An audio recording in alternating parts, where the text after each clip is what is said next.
জামাত ক্ষমতায় গেলে নাকি শরিয়া কায়েম করবে না, এই জাতীয় একটা কথা বলা হয়েছে না? ওদেরকে ধরে জিজ্ঞেস করেন, পাগল শরিয়া বলতে বুঝিস কি? আগে ক্লিয়ার কর। শরিয়া মানে খালি চোরের হাত কাটা? শরিয়া মানে খালি কেউ জিনা করলে পাথর মেরে মেরে ফেলা?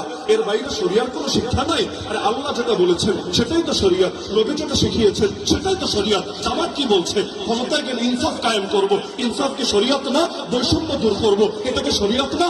গরিব দুঃখীর হক আদায় করব, এটাকে শরিয়ত না? নারীদের ইজ্জত নিয়ে কাউকে ছেড়ে মেরে খেলতে দেবো না, এটা শরিয়ত না? আরে তোমরা শরিয়ত বলতে বোঝাও কি? শরিয়ত বলতে বোঝাও কি? এমনকি তারা যে প্রলোভন দিচ্ছে, ক্ষমতায় গেলে তারা শরিয়ত কায়েম করে উল্টিয়ে ফেলবে। এটা কোন শরিয়ত? গতকালও তো আমি দেখেছি, আমি নিজ কানে ভিডিও, সরাসরি তো ছিলাম না, এই মাঠের কথা বলছি।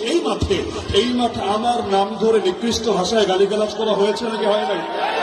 আমাকে আজকে এখানে আসতে দিবে না এরকম ঘোষণা এক অথর্ব দিয়েছে নাকি দেয় নাই? এই গিবত করো তোমাদের শরিয়ত, গালিগালাজ করো তোমাদের শরিয়ত, হুমকি ধমকি দেওয়া তোমাদের শরিয়ত, গুন্ডামি রাস্তারি করা তোমাদের শরিয়ত। বেটা ফাজিল ভণ্ডামি টাকা দাও না। যতদিন একসাথে থাকো তখন কোনো দোষ নজরে পড়ে না, যখন আলাদা হও তখন ফতোয়া দিতে দ্বিধা করো না। মনে রাখবেন, আমরা ফতোয়াকে বিশ্বাস করি, কিন্তু ফতোয়া দিয়ে কেউ যদি ইসলামের জাগরণ, বাংলাদেশ পন্থীদের জাগরণ রুখে দিতে চায়, আমরা তাদেরকে সুযোগ কিছু দিয়ে দেব না।